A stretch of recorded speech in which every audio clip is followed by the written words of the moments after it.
നമ്മളാണെങ്കിൽ ഘോഷയാത്രയ്ക്ക് വന്നു.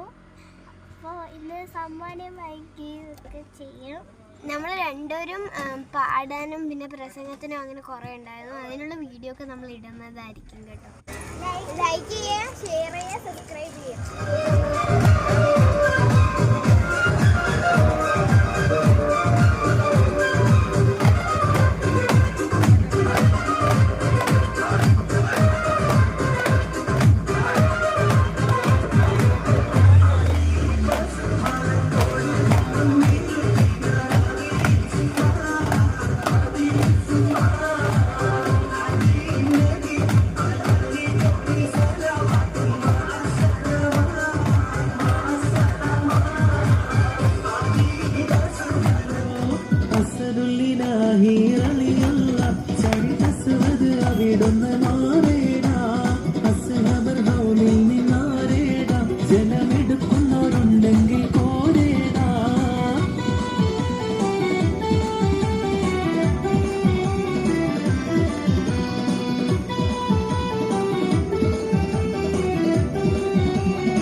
ബത്തും ശൈബത്തും നബിയോരെ എതിർത്ത് ഉടനടി